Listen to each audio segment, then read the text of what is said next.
Do you know that the Fulbright Scholarship is a trick? What if I tell you that I've helped hundreds of students to avail Fulbright Scholarship in the last 9 years? Well, in this video, I'm going to share the entire roadmap of Fulbright Scholarship and what are the steps you need to take to avail a fully funded scholarship in the US. So let's get started.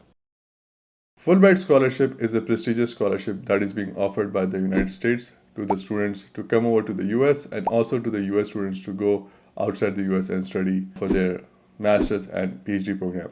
The benefit of Fulbright Scholarship is that they cover your entire tuition fees, your living expenses, your airfare, and also they give you a bonus settlement allowance that will help you to settle down in the US.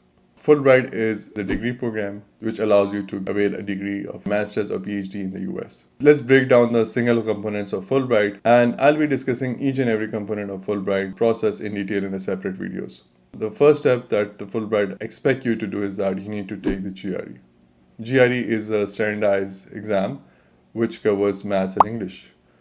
In some countries, the GRE has to be taken before the application process, but in some other countries, the GRE is not the mandatory requirement for the application process, but it can be taken after you have been selected in the Fulbright program. The countries like Pakistan, where GRE is a mandatory requirement, so you have to take the GRE before you submit your application. GRE is a nightmare for some of you, but you must have been a GRE phobia. But GRE is an exam of maths and English. The maths is of a middle school level, which is class 6 to 8. It's a basic math, but it's been presented in a tricky way under the time pressure. So that's why it becomes a bit difficult for some of you who have a non-STEM background.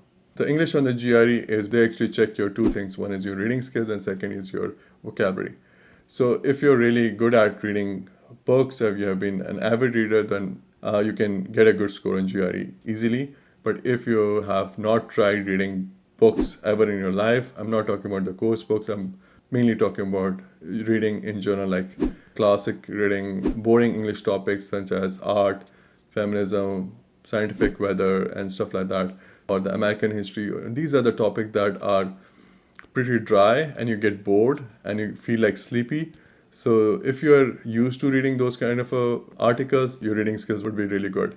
But if you're not, then you need to really work hard on the GRE. So you need to spare around 3 to 4 months at least to prepare for the GRE. And if your maths and English both are weak, then you need to spend at least 4 to 5 months or 4 to 6 months to prepare well for the GRE before the Fulbright application deadline. After the GRE, the next important component is your application process. In the application process, there are multiple things that you need to cover. First thing is that we call it essays. There are two essays you need to write. One is personal statement and second is your research or study objective. We'll be covering a separate video in which we'll be explaining the difference between the two. So after covering the essays, the next thing is that you need to work on your letter of recommendation. You need to have 3 letters of recommendation. One has to be professional, which is more related to the professional life. The one has to be academic. And the third one has to be either professional or academic. It depends on what is your preference. So you need to get 3 letters of recommendation, 2 essays, and after that you have to work on your CV, resume. You need to make your resume sound like an outstanding CV or resume. When the panel or the reviewer, they check your essay, they'll look into your resume as well. So it should sound like a very impressive CV you have. We'll be covering a separate video in which we'll be discussing about the difference between a CV and resume, what should be the format and everything. Besides CV, you need to work on your shortlisting. So you need to spend some time in shortlisting 4 universities in the US, which you're going to mention in your application process as well. You need to spare at least a week to do proper shortlisting in which you will be covering which courses you're going to take, what's your research orientation and stuff like that. And for those who are applying for the PhD, for you, research or publications are very important. So make sure before you apply for the Fulbright, you need to have some publication done so that you can make a good impression on the committee who are going to review your application. So besides these things, there are other important components as well, such as your achievements, your extracurricular activities, your volunteer work, your community work, your leadership skills. Having a Fulbright story is very, very important because the panel who are going to review your essays, they want to see a story. Are you really the good Fulbright candidate or not? We'll be discussing those in very detail in the future videos, but right now you need to focus on, am I the right Fulbright candidate? Am I going for the right program? Is it aligned with my current skill set? So what are the good things I'll be doing after coming back to my home countries after finishing off my studies? So these things are very, very important, and you need to keep that in mind while applying for the Fulbright scholarship. Besides that, they're also looking into your background, like if you're from the rural area or urban area and you're a female or male. Also, the last thing which is important as well, do you belong to minority or not? We give extra weightage to these things during the application process. After you've taken the GRE and submitted your application, then the next step is your interview. So the Fulbright review takes roughly 2 months, and then after that, they will call out the shortlisted candidate for the interview. And during the interview process, it's one interview, which is very crucial step of the entire process. And it's a panel interview in which there are usually 4 to 5 people in the panel, and they will interview you. The interview can last from 1 minute to 20 minutes, 25 minutes, depending on the panel. And it's a very subjective topic. One person can get an interview for 1 minute and he or she can get selected, while other person who has an interview for 25 minutes, he might get selected as well. So the timing has nothing to determine that either you'll be selected or not, but they want to scrutinize you more by having a longer interview if the competition level is very high on that respective subject. So after the interview stage, they'll take another 1 or 2 months, and then they will inform you about the final decision. During that process, they'll also ask you to take the English proficiency test, which is either Duolingo or TOEFL. So you need to make sure that you take the test before the final selection. So once the interview stage is done, then you're informed about the final selection. Either you're selected as a principal candidate or as a alternate candidate. The difference between the principal candidates and alternate candidates is that the principal candidates are for sure guaranteed the Fulbright scholarship. The alternate candidates, think of it like a waiting list. So they are the ones who are actually on the waiting list, and if somebody drops out from the principal candidate, then the alternate candidate become eligible as a principal candidate, and they have been awarded the Fulbright. So after the final selection, then the next step starts in. And what are the next steps? The next step is that they start doing the degree verification. Next, after degree verification, they'll ask for your passport, and they will start applying for the university's admission on your behalf. So what normally in some countries, what they do is that they assign, for every principal candidate, they assign a principal candidate with a program officer. Program officer is a representative of the Fulbright, and that actually coordinates all your activities such as university placements, degree verifications, any advice, anything regarding visa process or medical process, anything that has to be done in terms of documentation has to be processed by a program officer. So once we are done with the university placement process, during that process, they'll also do the medical check as well.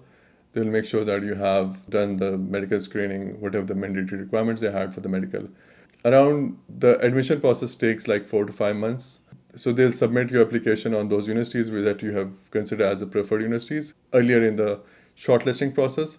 Once they get the placement, they'll tell you, okay, these are the universities, 4 universities or 2 universities or 3 universities you have been placed to, and we will be giving you the final confirmation, okay, what would be your final university. One of the biggest drawback of Fulbright is that even if you got into very top-notch schools such as Harvard, MIT, and Yale, but what if the fourth of the university that you got in is a lower tier university such as Syracuse or maybe University of Delaware. So let's suppose the fourth university is University of Delaware. The challenge is that if the University of Delaware has a low fee, they'll place you in that university rather than they're placing you into top-notch schools, because the top-notch schools usually are the expensive ones. And there's also another drawback which I'll be discussing is that you cannot work in the US after Fulbright, at least for the next 2 years after finishing off your studies. So these are the two major drawbacks that I can see of the Fulbright process. So once the placement, medical, and degree verifications these are the steps done, then comes the visa process. They will coordinate your visa process with an US embassy. They'll schedule an interview with them, and they will process your visa. And the visa that they will process would be called as a J1 visa. The condition of the J1 visa is that it's an exchange visa category, which basically means that you need to return back to the home country after completing your education. You're not allowed to work in the US on a J1 visa for at least 2 years unless you waive off your condition of working in the home country. After the visa process, they'll help you with the accommodation as well as the flight to the US.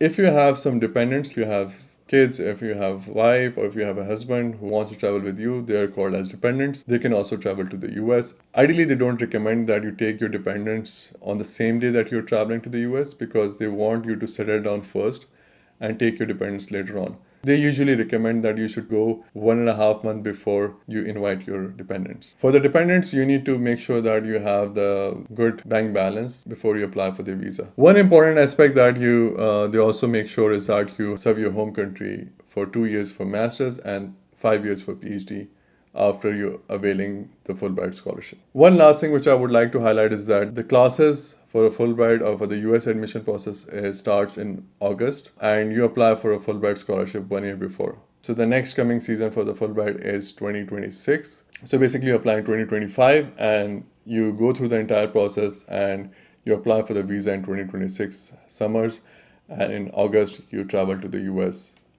for the scholarship. I'll be making a series of videos in which I'll be sharing each and every step of the process so that you can get aware of what are the things that you need to focus on to avail a Fulbright scholarship. I hope you like this video. For more videos, stay tuned and do mention us in the comments below about your feedback.